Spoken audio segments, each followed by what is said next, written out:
I would like to welcome everybody, both here and also the viewers who in the future will listen to the webinar organized by Philosophical Education Journal.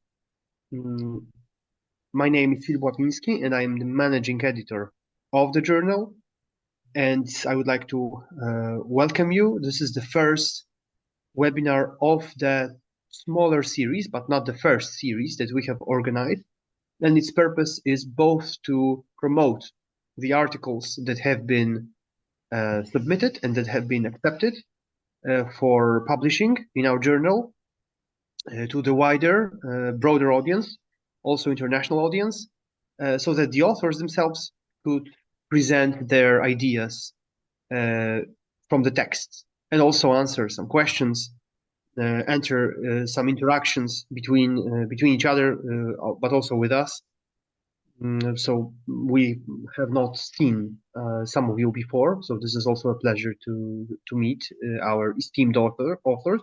But before we go into presentations of specific articles, specific submissions, I wanted to say a few words about the journal, so that the series can begin properly, but also the information, the basic information about the journal may be well known to all the viewers. So Philosophical Education is a biannual, 40 years old journal published at the University of Warsaw Faculty of Philosophy. So this is an important year because it's 40 years ago that the journal has been created and started its functioning for the first time. So perhaps, Marcin, we should think about some kind of anniversary celebration. Yeah, of course, this is a double-blind peer review journal worth 40 points in the registry of Polish Minister of Higher Education. And our profile is that we publish both thematic and non-thematic volumes, which are all available in open access on our website. And thanks to our digitalization work throughout last years, we have been able to put all of our volumes, even those from the 90s, even though from the communist era, in the archives on our website. So all of these 80 volumes, 79, and today there will be 80 volumes of 40 years of history are there to read, are there to browse. And our recent issues were dedicated to Lwów Warsaw School, so the most important philosophical school in Polish history, but also ethics of artificial intelligence. 2 volumes were dedicated to Lwów Warsaw School, and 1 volume was dedicated to the ethics of artificial intelligence. Those 3 included either all or a substantial part of English texts with both Polish and foreign authors. So as you see, we freely and eagerly move between topics of classical, modern, contemporary philosophy. We cooperate with Polish and foreign authors, and also these are Polish and international academics who form our editorial board and editorial team under illustrious leadership of Dr. Marcin, our chief editor. So, as you may have seen, we are open to submissions of any kind, as long as they form a scientific research paper, a scientific paper which tries to answer an important philosophical problem. No matter the history, no matter the philosopher, we are interested in cooperating with you, and no matter the time, we invite all the authors to send their submissions, because even though we are working on thematic issues, right now we are working on the issue about hermeneutic of and philosophy and methods of Thomas Aquinas, we are also basically constantly accepting and putting through peer review non-thematic submissions.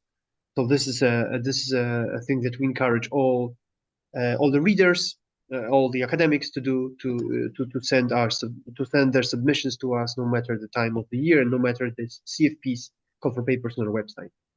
So having said that, and having introduced the journal to all of you, I would like to pass my voice to the first presentation on the article that will appear today together with the rest of the volume on our website.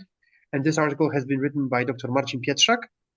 And the title is and I will just finish with saying the title, and then I will hand over the floor. It's called The Cynic Impulse and the Kingdom of God, a psychoanalytic reconstruction of Cynic radicalism and early Christianity. So, Dr. Pietrzak, the floor is yours. Hi, everybody. My name is Marcin Pietrzak. I work in Opole. I wrote 2 books, one on meta-ethics and one on cynicism. I think about cynicism a lot, but from the earliest days, I also am very interested in early Christianity. And in this article, I try to explain with the help of psychoanalytic concepts how an original emancipatory experience of rebellion against social structures of domination can turn into the attitude of acceptance towards those same structures. So I'm interested in how this acceptance hardens into institutions whose very functioning expresses the same logic of domination that the original rebellion was directed against. So I'm interested in how rebellion turns into acceptation and turns into the institutions that are expressing the same features that the institutions that the original rebellion was against. So how rebellion becomes submission and how emancipation turns into domination. My starting point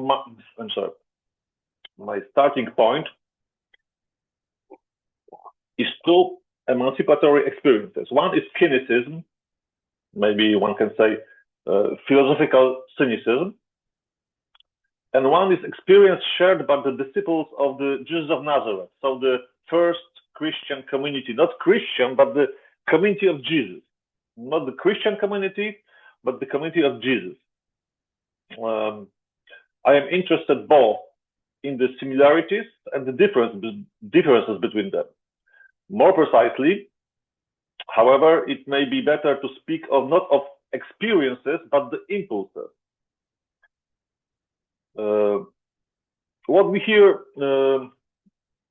see here is not the simple continuation of the original experience, but its transformation.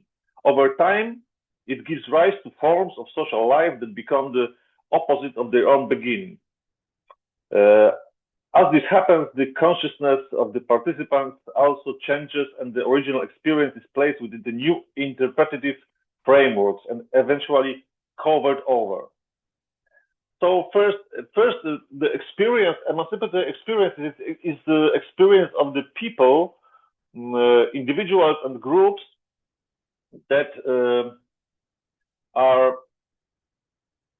they stood in front of the what I call social machines. Of course, the term social machines is term taken from Deleuze and Guattari, but also Tomasz Polak uses this term. So social machine is like an institution or organization that is able to suck the energy. We may call this energy life energy or the psychic energy from the participant, and use it to its own interest. And this social machines is in constant interaction with this, what the Deleuze calls the body without organs. So the body without organs is like a free flow of energy, not restrained, not blocked, and this and the social machine restrains it, blocks it, forms new channels of flowing the energy, and takes this energy and uses it to its own interest. This is also what Freud called the experience of the culture as a source of suffering. The culture is like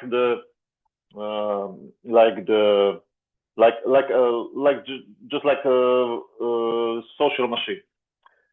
So this is the basic starting point of this experience: interaction with the social machine. And I have 2 interactions, emancipatory interactions in mind. First is cynicism. Cynicism as the Cynic rebellion takes the form of philosophy understood as a way of life. This is not, of course, this is quite obvious, but the way of life, I mean, this term way of life in much more serious meaning, not just as some kind of life philosophy and so on, but as this philosophy is real life.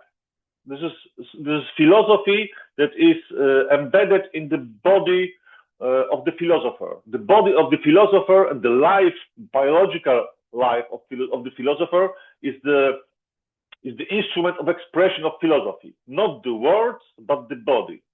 The body that confronts the social machines of the social machine. Okay. This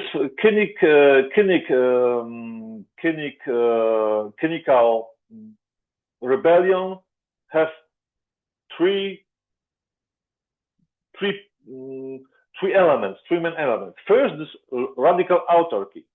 So the cynical philosopher or Cynic is radically autarkic. He don't need anything from the machine. He confronts machine. He provokes machine, but he doesn't need anything. So this will be the first element. The second element is rejection of the custom, rejection of the morality that is the form of social machine. He rejects the morality. This appears both in the symbolic gesture of defacing the currency and the cynic shamelessness. The defacing of currency is, of course, rejection of the custom, rejection of the law, morality. And thirdly, Cynicism questions the autonomy of the symbolic sphere. It questions symbolic sphere. This is the case. Maybe you know this. There is this lost and forgotten speech of the Antisthenes of Athens. This is the speech against the, this rhetorical concept of the logos and anti-logos. So the anti-logos is the speech against. This was the speech about the impossibility of talking against something.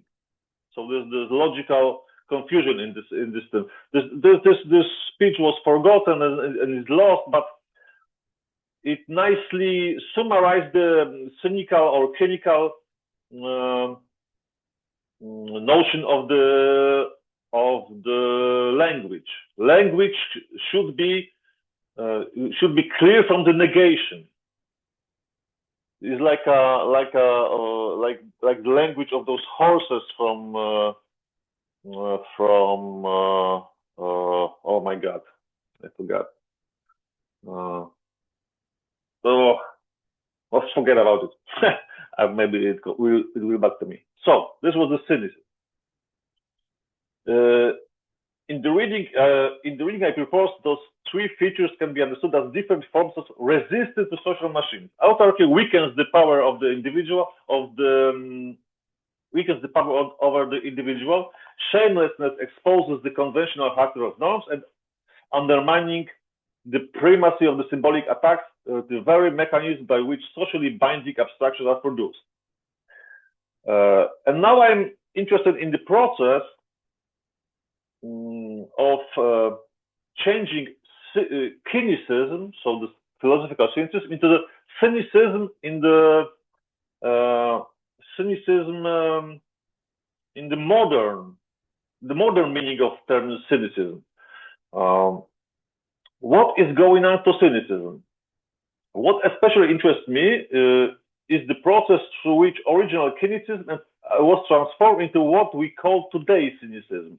Although the two still are the two still have some similarities, modern cynicism, in fact, is the opposite of what the first masters of cynicism stood for. In cynicism, Cynic's shamelessness and the doctrine of defacing the currency, both expressions of radically moral attitude inherited from Socrates through Antisthenes, are transformed into immoralism indifference, and the extreme self-interest.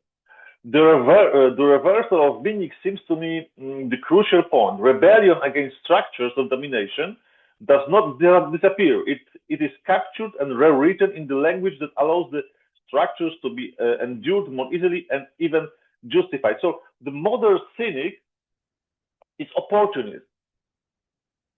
The ancient cynic was the rebel, philosophical rebel. The modern cynic is the opportunist. He sees the structures of domination, but applauds it. They are good for him. He tries to find its place among the structures of domination. He wants to be on the side of the domination. And the second experience or second impulse is the impulse of Jesus community. A similar transformation took place in the community built around the Jesus of Nazareth. At this point, I follow the interpretation of John Crossan. John Crossan is the member of the famous Jesus Seminar. In this view, the community was organized around the shared meals and healings, and its basic feature was the reduction of the role of traditional religious and social mediators. This is what Crossan describes as the brokerless kingdom. Brokerless means we have a kingdom, we have community, but there is no brokers between us and the God. There is no hierarchy. This reading finds support in gospel sayings that we can inherit hierarchy. You are both brothers, and call no man your father on earth. Of course, in those societies, call someone father is like calling someone master. The kingdom of God appears here not as an order based on institutional control, but as a practice of direct relations, shared table, fellowship, and the symbolic reversal of existing hierarchies. And now, this first Jesus community is not Christian community. Christianity is what is the result of transformation of this first community. So the first community is anarchic community of the kingdom without brokers, kingdom without intermediators. And the Christianity is in some sense reverse of this order. So we have in Christianity, in Christian church, so what Tomasz Polak calls church system, we have strict hierarchy, and this original impulse of anarchic impulse is embedded in this hierarchy as a foundation for this hierarchy immoralism. So the members of the hierarchy, of the church hierarchy, can be immoral because of this anarchic impulse that is embedded in the hierarchy. So this Tomasz Polak calls this nexus in this translation of English translation of his book, nexus. So the nexus of the two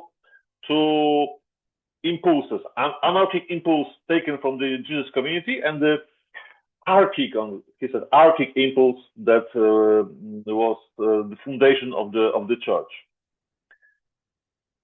The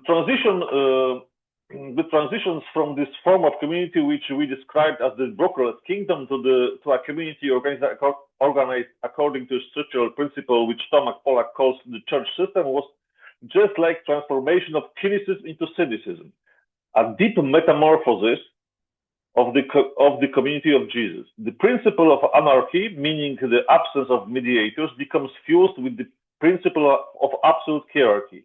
Within the gradually established hierarchy that emerge after Easter events, so we are close to Easter now, was the Easter events, the principle of anarchy turns into the immoralism of hierarchs who hold office on the basis of appointment from within the hierarchy itself, a hierarchy that ultimately rests on the authority of apostles rather than on merit. What originally meant the abolition of religious mediation, so this brokerless kingdom, is therefore preserved only in the residual form of subordinated and subordinated to the logic of the institution. The kingdom does not disappear completely. It survives as a trace and at the same time as a source of tension within the church system itself. This allows the system to present itself as the heir of the impulse of Jesus, even though in reality it captures, neutralizes, and uses that impulse for its own reproduction. So from this original impulse, from this kingdom, brokerless kingdom, this brokerless kingdom transforms, metamorphosizes into the social machine that is able to suck the energy from its members and preserves itself. In both cases, the original experience is like an experience of the real, from Lacanian real. So the Lacanian real is like how to say,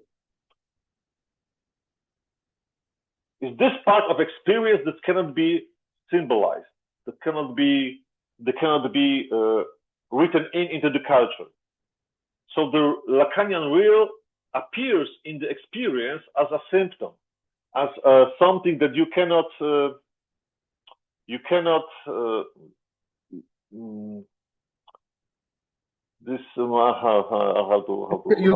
like deal with, right? Yeah, you can deal with, but not on the symbolic level. You have to, you feel this. This is the error. This like something that blocks you in a way. So in both cases, we have this original impulse. Original experience is like a real, and this real is symbolized, is embedded in the narration, in the narrative form, but it's not. You cannot go back to the real. You cannot go back to the experience. This is the one of the main points of Tomasz Polak's church system. Jesus' impulse is lost. We cannot go back to its impulse. I'm not that pessimistic. I think the croissants and the Jesus seminars reading of the Gospels gave us nice view on this first community. I think it's not very mysterious. So this is community of anarchic community that is autarkic. So the Jesus community is autarkic, like the Cynics were autarkic, but the autarky of the Jesus community is communal autarky. The community is autarkic. The community can help its members and so on.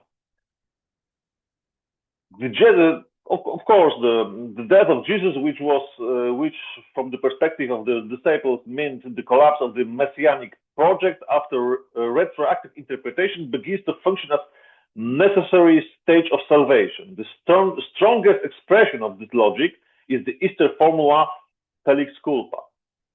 What was once a sign of failure and guilt is incorporated into the new narrative as a part of plan of redemption. So in both cases, we are dealing with the situation that is analogous up to the point. The original impulse undergoes a metamorphosis and becomes its own opposite. Out of rebellion against social machines, there emerges a form of life that helps to reproduce and legitimize those very machines. But the analogy is not complete. Whereas Cynicism and Cynicism mainly regulate the life of the individual, the impulse of Jesus organizes communal life from the very beginning, and therefore more easily develops into a durable hierarchical structure. So this Cynicism is like an individual phenomenon, but the church system is the real social machine. So the point of this analysis is not simply to call for return to the origins, but to recognize critically the mechanism through which emancipatory impulses are captured and turned into instruments of domination. That will be all from me. Thank you very much. So that was a Interesting presentation. Is there anybody who has any questions to the author of the article?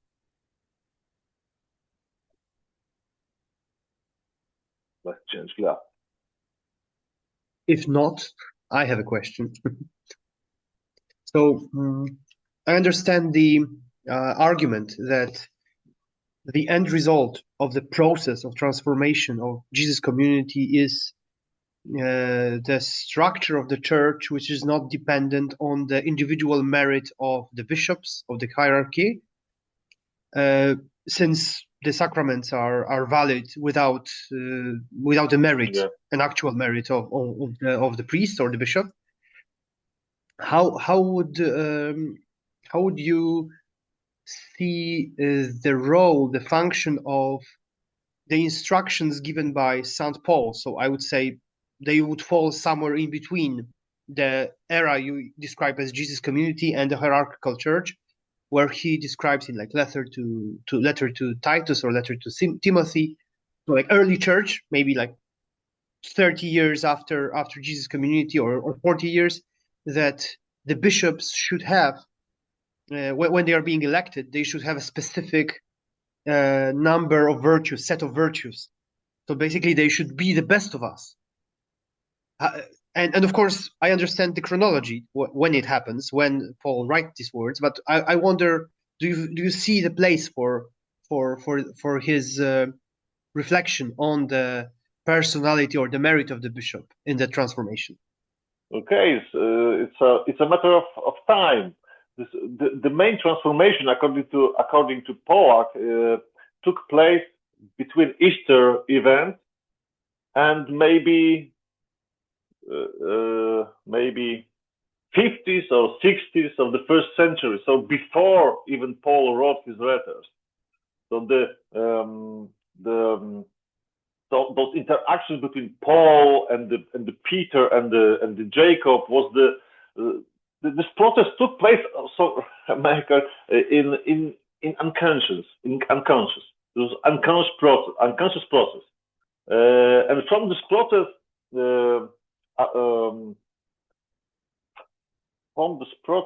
the end result was the church system, but not in some very elaborate form, but as an logos spermaticos.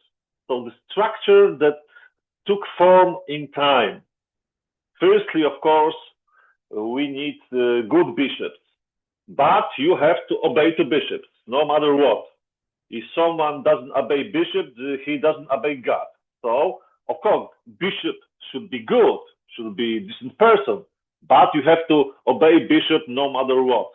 And from this beginning, the process only was continued, and the end result was a couple of centuries later. But this first thought was that bishop should be decent person, but you have to obey bishop no matter what.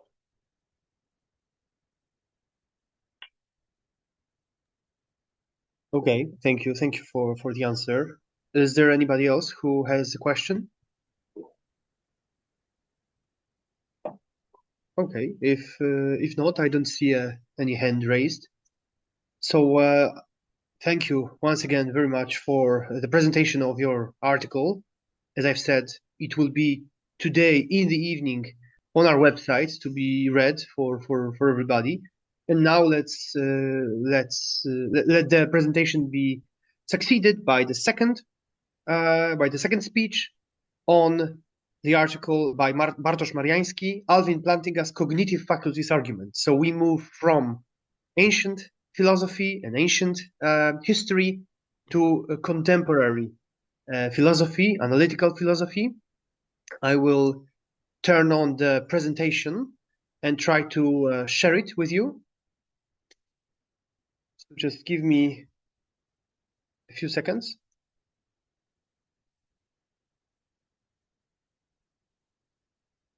To open the presentation of the... Yes, so do you see it?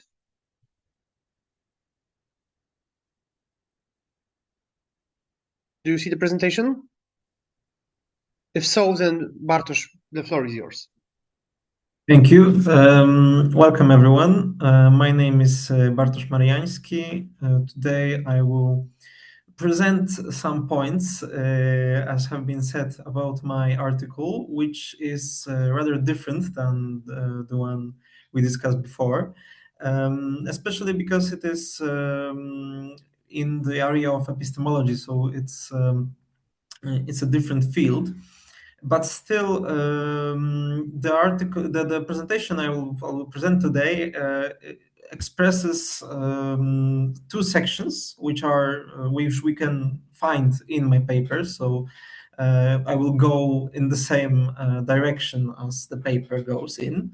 The first one discusses the argument. So the argument we can find in Alvin Plantinga's writings, especially in his trilogy on warrant. Especially in the first book of the trilogy. And in the second part, both of the paper and of my presentation, I discuss potential responses to the argument. So would you go forth with the presentation? Because yes, so we will start with the argument itself. The argument is, yes, if you may go forth, please. One more, yes. So first I want to discuss the aim of the argument. So Plantinga wants to argue against internalism, which is a position on the nature of knowledge, a view on the nature of knowledge. According to this view, knowledge is inherently connected with our internal features, what we are like internally.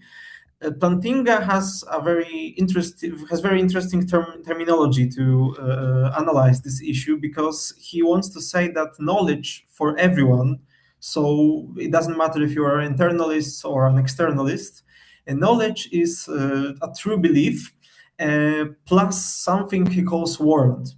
And what makes internalists and externalists differ is the analysis of warrant.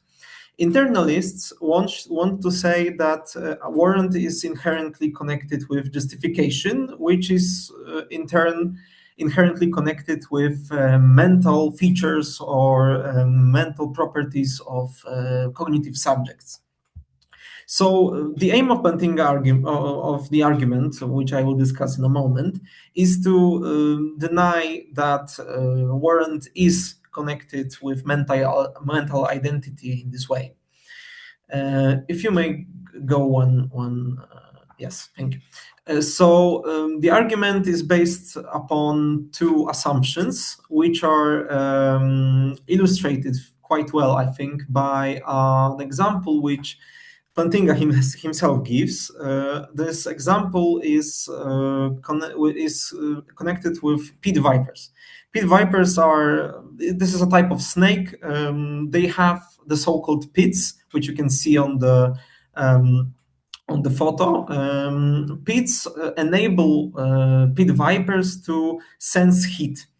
They warm up, basically. Those are kind of holes, and the internal skin in those pits warm up, so they sense heat. Not by touching like we do, but just by having those pits. And this fact about pit vipers is expressed in the first assumption, in the cognitive faculties assumption, which says that we could have had different experience than we actually have without a change in the external world. So when we see a mouse, for example, and the pit viper sees a mouse, we both have some experience. We have different experiences, but the mouse is the same. So we could have been pit vipers. That's the point of the first assumption. We could have had different cognitive faculties. But there's a second fact which is important, which is also illustrated by pit vipers, is that they can judge how far the mouse is based on the information they get from the pits. They are not. This is not a separate faculty of theirs. They just learn it. So while just going around and sensing mice, they learn that they can feel this kind of feeling when the mouse is, for example, 1 meter away, and another when it is, for example, closer. So this fact about pit vipers is expressed in the second assumption, in the importance of history assumption, that we learn through our lives how to acquire warranted beliefs that are appropriate to our experience. So we, for example, learn how to judge distance. And this is not only a fact about pit vipers. They do so based on the pits, but we do so on the base, for example, of just normal sense perception that we have, a human sense perception. And if you can go one more, yes. The conclusion of the argument is, compared to the assumptions, it is much less intuitive, because the conclusion is that having a certain type of experience is neither a necessary nor a sufficient condition of having a warranted belief. So this is just a contradiction of just a denial of the thesis that internalists assert. So now, if we can go one more slide, please. Now I want to explain how the argument actually goes, because we do not see it just on the basis of these assumptions. The force of the argument is based upon examples, two of which I will discuss now. The first one is the one I called the squirrel example. It is called so because Plantinga asks us to imagine a person who has experiences of a squirrel running from a tree, a certain tree, let's call it tree A, to another tree, tree B. So this person has this experience that a squirrel is running from one individual tree to another. And it may happen that even though these random experiences are, as I said, random, it may happen that it actually is true that a squirrel is running from those two trees and from the one to another.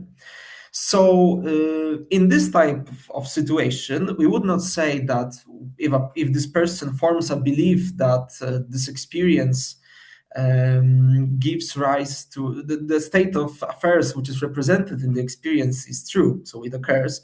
If he forms such a belief, we would not say that he's warranted, because it is just random that the experience actually matches the reality. So this example illustrates that having a certain type of experience is not sufficient for having a warrant for our belief. But the other example, the church bell sound example, is connected with the denial of necessity of certain kinds of experiences for a warranted belief. So Plantinga asks us once again to imagine that there is a subject, a person, who lives on a planet where there are a lot of orange birds, and perhaps those are the only orange things there.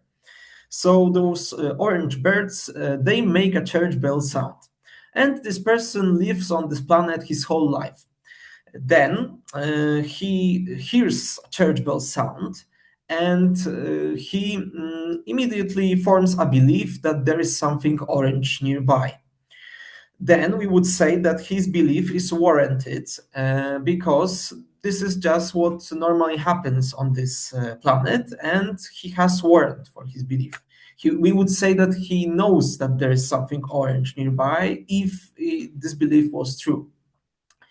So this example points to the fact that having a certain type of experience is not necessary for warrant, because even though he has this experience and because of that he has a warranted belief, if we would have this kind of experience, we would not have warrant. And moreover, he has an experience that is not necessary for us to have if we want to have a warranted belief about something orange. So I can just see an orange bird, I have a different experience, and on the basis of that experience, I form a belief which is warranted. So So together, those two examples, if you can move one slide forward, together they point to the conclusion that, as I said, internalism is false. Could you go forth, please, with the one slide? Yes. Yes. So as I said, internalism is false in turn. Yes. So now I will go. I will discuss two responses to the argument. The first one, if you may go one slide forward, I called here, for the purpose of this presentation, the propositional content response. I do not call it this way in my paper, but I think it summarizes it quite well.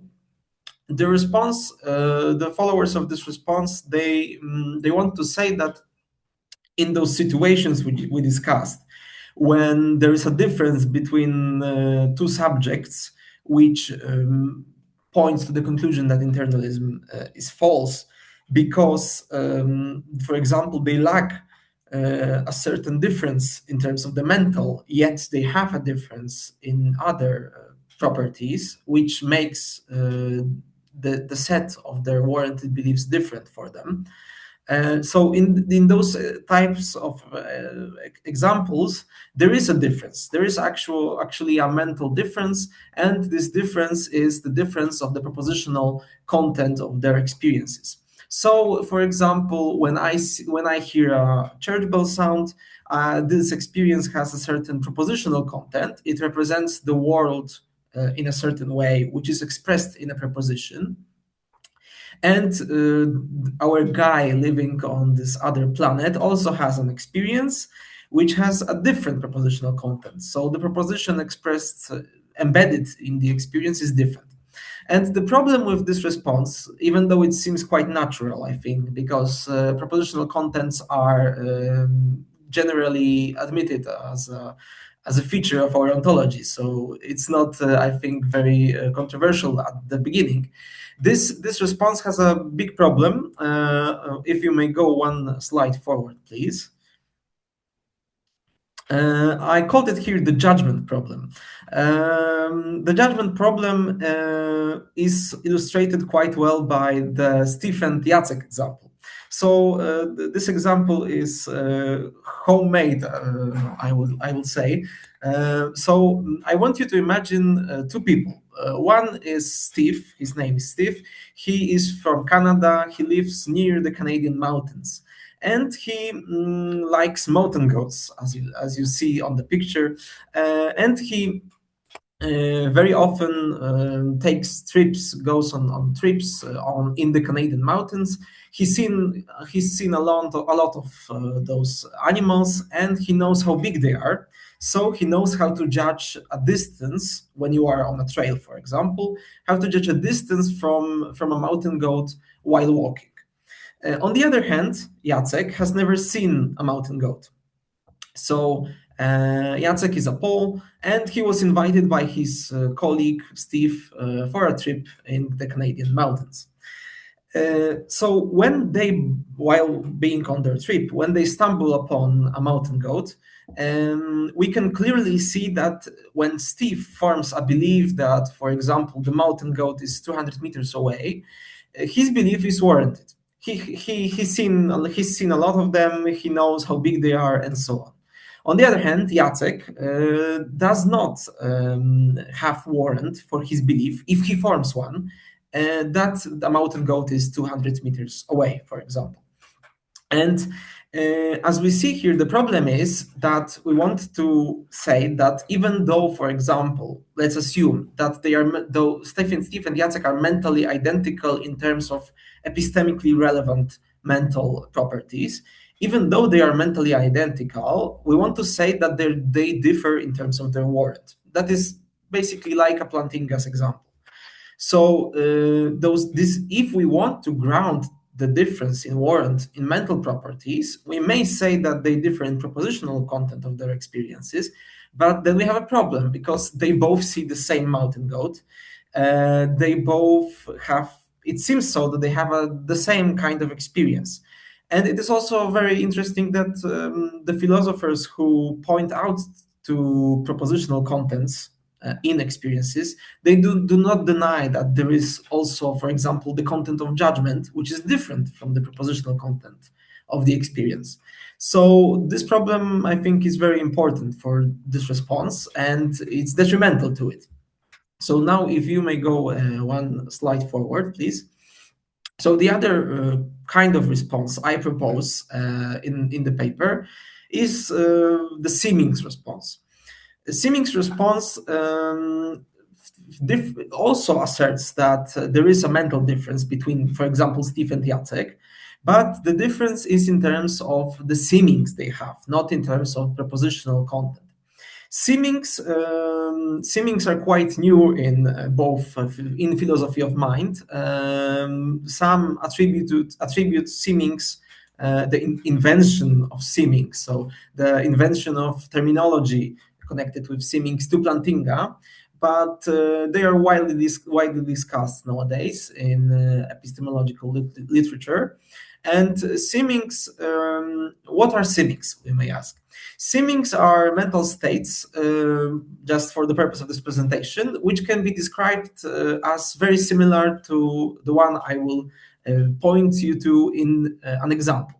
So I drive by car through a neighborhood. I know that somewhere in this neighborhood lives my close friend. And then I take my glasses off. I don't know why, I did so. And my vision is not very clear because I have glasses, yes. So I drive along and I see not very clearly a person waving at me. Then, in this kind of situation, it seems to me that this is my friend. It seems to me, it has a certain epistemic background, of course, but the phenomenology, or just the feeling, is that it seems to me that the guy who waves at me is my friend. And seemings are those kind of mental states. To explain more would be to go into too much detail. So we just have to say that just like this, that they are those kinds of mental states. And if you may go forward one slide, please. And so when I say that Steve and Jacek differ in terms of their seemings, we may say that, for example, Steve, who has the experience of mountain goats, he was on a lot of mountain trips in Canada, it seems to him that the mountain goat is 200 meters away. On the other hand, it does not seem to Jacek that the mountain goat is 200 meters away. He just assumes that, for example, a mountain goat is similar in size to another kind of object he knows, and because of that, he deduces, for example, that it is 200 meters away. But he does not have the seeming. And because of that, the seeming response does not have the judgment problem. And that is good. So that is, I think, one of the main points of my paper, that the seeming response is better than the propositional content response. And if you may go one slide forward, please. So I did not cover a lot of topics which I do cover in the article, and I cannot discuss all of them. But what I want to point out is that there is one problem for the seeming response, which is quite interesting. I called it here the false symmetry problem for seeming response. I encourage you to read the paper as it will come out today, and that will be all. So thank you very much.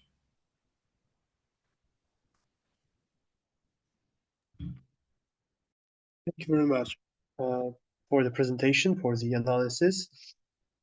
Is there any question?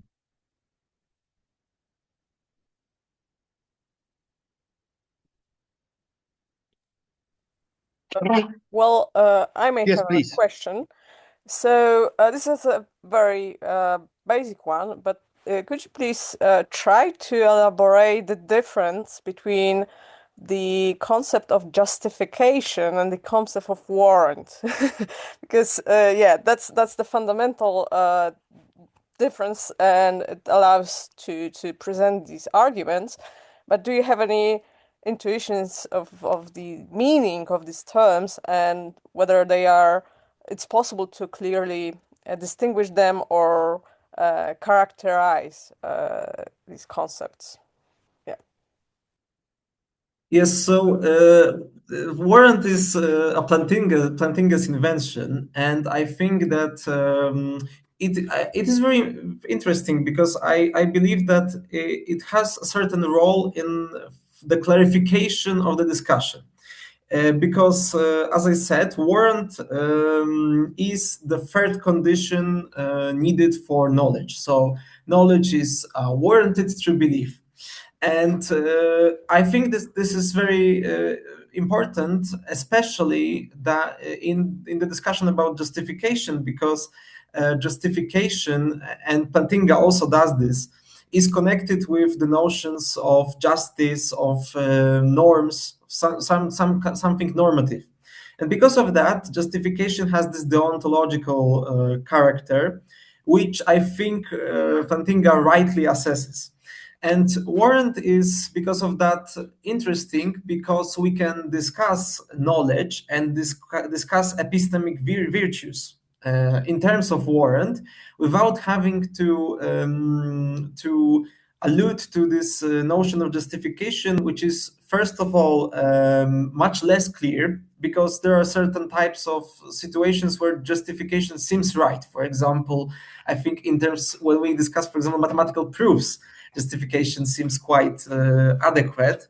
But when we discuss, for example, the so-called immediate justification problem, so when I see something, for example, I see a glass of water here, and when I see the glass of water, am I justified in my belief that there is a glass of water here?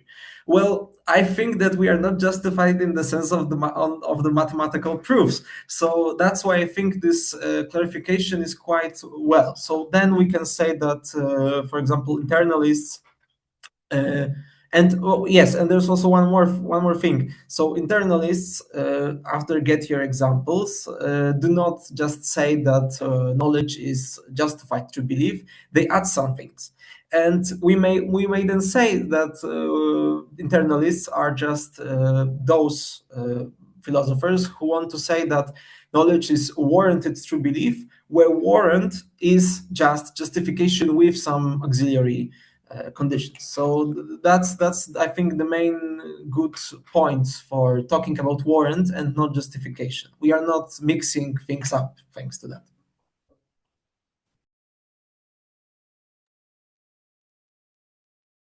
Thank you very much. So if there are no other questions, and I don't see any, the floor would go smoothly to our last author today, the author of the article, The Problem of Language in the Philosophy of Hegel, from the Jena Lectures to the Phenomenology of Spirit. Mr. Mikołaj Winiarski is the author and will present his article and his analysis. Please. Yes, hello. Thank you for having me.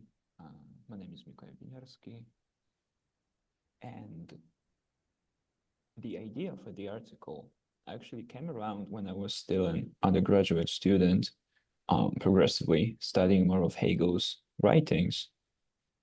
And what occurred to me during that time was that Hegel devotes a significant portion of his works, especially the Phenomenology of Spirit and earlier, to the topic of language.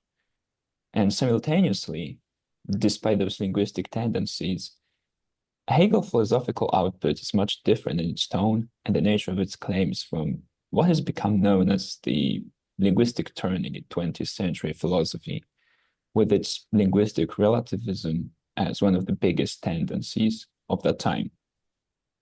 Well, consequently, in my article, I begin somewhat counterintuitively with a negative claim, namely that Hegel's philosophy is not a philosophy of language, as labeling it as such would distort its dialectical potential.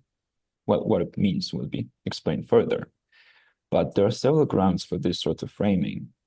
First of all, Hegel never delivered a systematic lecture course on language and never treated language as an object of inquiry in and for itself. Well, still, in his first attempt at a systematic approach to philosophy, Hegel attempted to present his view of language as a system in a systematic form, but from the Phenomenology of Spirit onwards, he no longer treated it as a separate object of study. And this transition in Hegel's writings, first problematized by Jürgen Habermas in his essay Labor Interaction, can be traced to the period spanning from the Jena Lectures of 1803 to 1806 to the Phenomenology of Spirit, published first in 1807. The central question here is then how the role of language changes across Hegel's works, and what the consequences of that change tell us about his philosophy as a whole. And I have decided to focus on the texts from the indicated period, since it is the most instructive from the perspective of the evolution of Hegel's thought.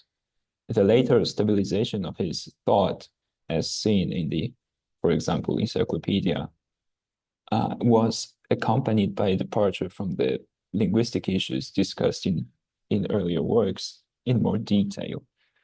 This could have been related to the eventual development of Hegel's specific philosophical language, but also to the exhaustion of the linguistic knowledge of the era. This could explain why Hegel moved on to more general semiotic issues. As a result of the mentioned turn in his philosophy, Hegel no longer treats language as an abstract category that is used to model the dialectics of subject and object mediation in the medium of spirit. Language is then, in a way, relegated to the status of a medium for the expression of human experience. It becomes too fundamental of a category to be assigned to a specific stage in the historical development of spirit. This way, language remained an essential element of Hegel's system, but it no longer could serve as the system's metaphysical foundation. And the prospect of what previously looked like a philosophical anthropology based on language was lost. My claim is that Hegel developed the theory of language insofar as he developed a theory of dialectics. This, however, has its roots in initial attempts to systematize the concept of language. Going back to the beginning, Hegel arrived in Jena with an ambitious project to write a textbook of systematic philosophy encompassing logic, the philosophy of nature, philosophy of spirit, and a theory of the absolute idea that would unite art, religion, and philosophy. What we have from this period are only preparatory sketches and notes that in no way constitute a finished system. However, within these fragments, language receives remarkably sustained attention. In the earliest iterations of the Jena Lectures, Hegel already identifies speech as the most rational medium through which human beings adapt the world to their own needs. Language appears here alongside tool use and family property as one of the three abstract patterns of dialectical relations. It is trichotomy that persists across all three versions of the Jena system. The primary position of language in this schema is not arbitrary. The individual self-awareness placed in opposition to others through speech can recognize itself in them for the very first time. The three levels of the formal concept of consciousness get systematized further. They only acquire real existence as belonging to a particular people. True language, for Hegel, is the product of a people, where individual ways of speaking are reconstructed and unified. In the Jena period, language helps consciousness separate itself from nature and begins to constitute a shared world.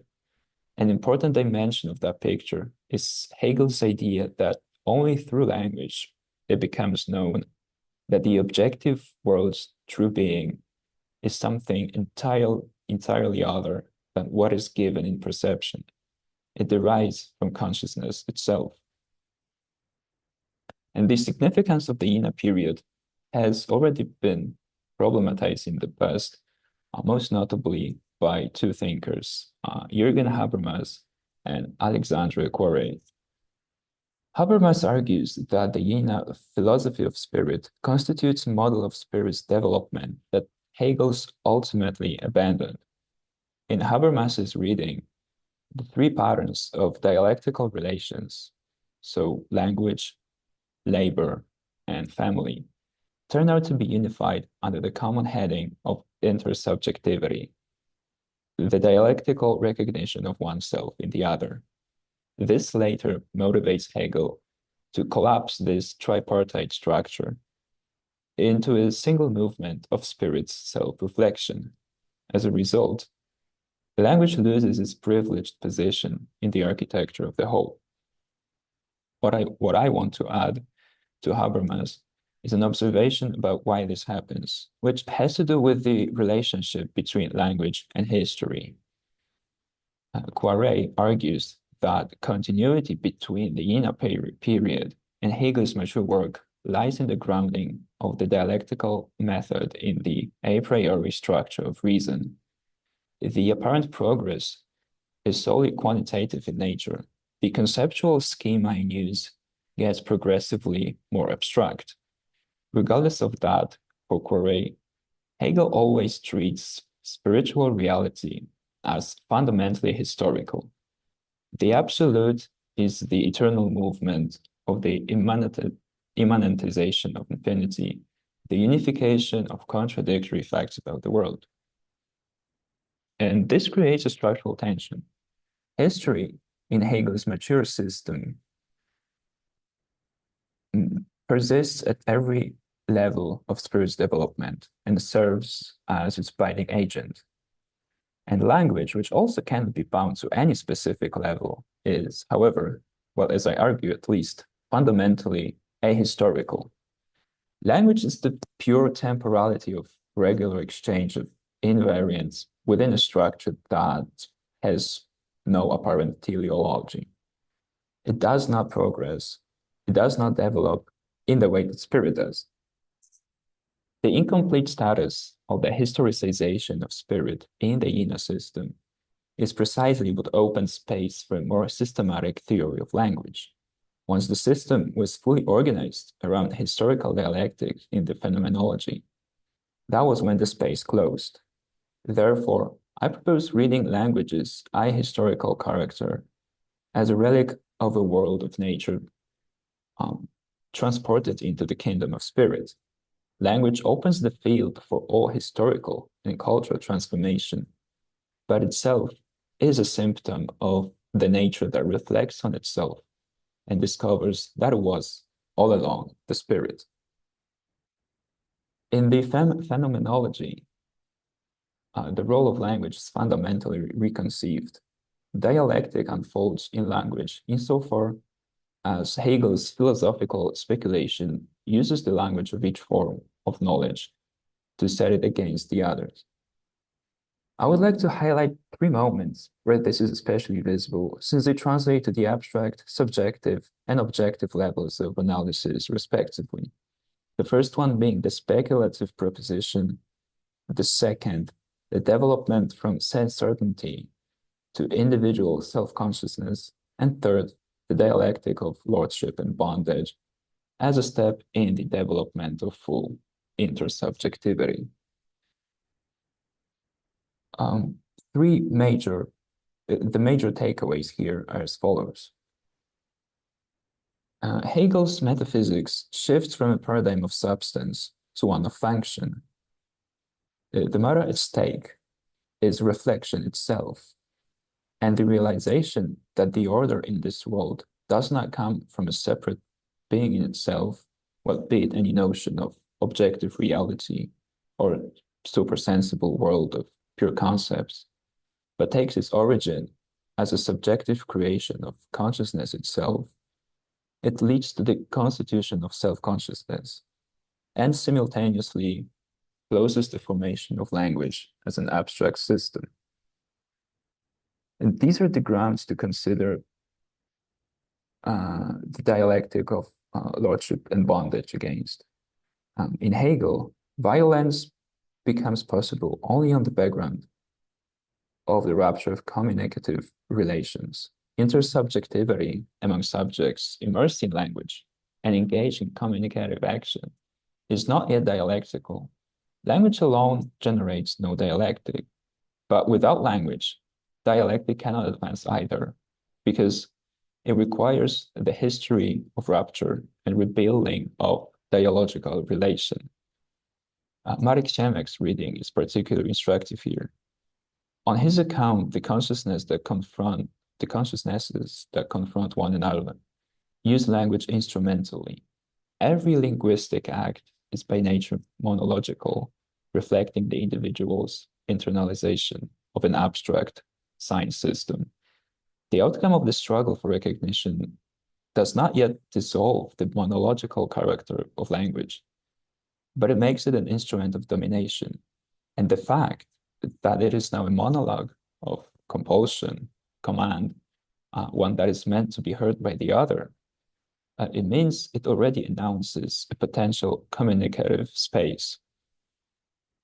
As a real cultural practice, language then becomes dialogical and imposes the authority of the word upon the consciousness of masters. All of this, however, does not contribute, as I argue, to a genuine philosophy of language, sensu stricto, one that establishes the validity conditions of linguistic reference. Hegel moves past the question, despite presenting a series of accurate linguistic observations, in favor of positing the subject as the metaphysical foundation of objective reference. Language, understood as an internalized sign system, is a dependent entity with limited agency. On one hand, it requires the actualization as a medium of accumulating cultural transmission. On the other, the externalization it provides does not bring freedom to subjective consciousness. So, language is both an ahistorical foundation of the system and necessarily the medium of expression of the historical foundation. This tension makes it impossible to assign language coherently to any single stage of spirit's development or to present its relation to the rest of the spirit's construction in a unified way. In Hegel, we can reconstruct a dialectic of the abstract language, its aspect of alienation from the individual, and concrete language, which dominance the individual acknowledges in order to feel at home in language again. The emergence of the concrete language is projected here as a middle term, allowing for the reconciliation of the two extremes, abstract language and the violence that arises from monological use of language. At the same time, abstract language lacks the dynamism of the dialectical process, while concrete language is no longer entirely just language, but the whole cultural buildup. These languages could as well be called subjective and objective, borrowing the terms of the successive stages of the spirit from the Encyclopedia of Philosophical Sciences. Following this line of thought, it should be pointed out that they require, as two extremes, the Aufhebung of their opposition in absolute language. And the absolute language is the language of speculative philosophy. The outcome of this reasoning is that Hegel's philosophy of language can be understood most fully as a theory of the dialectic. The subject, discovering self in the object of cognition, also discovers language as its own product, a product that maps intra-consciousness distinctions onto the external objective reality. And in conclusion, what makes Hegel's theory of language historically significant is the way it grants autonomy to the science system as a product of spirit, as well as an ontological independence from the object world. Paradoxically, this is achieved through the marginalization of language relatively to the construction of the Hegel system as a whole. And yes, for now, I think that is all that I have to say.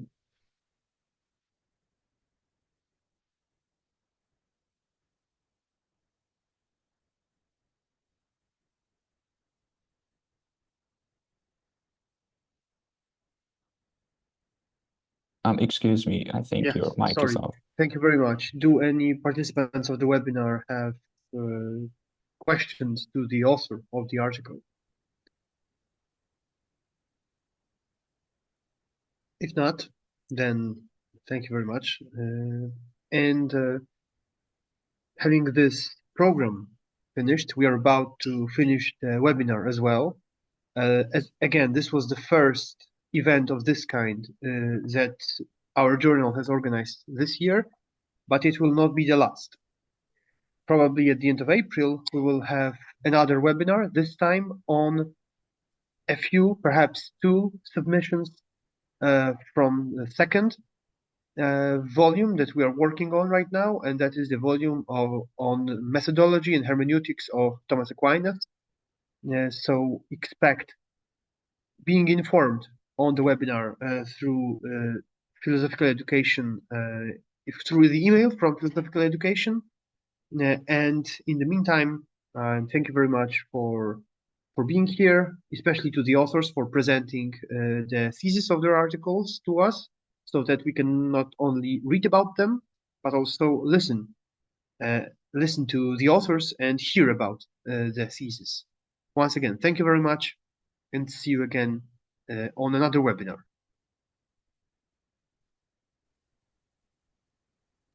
Thank you very much. Thank you.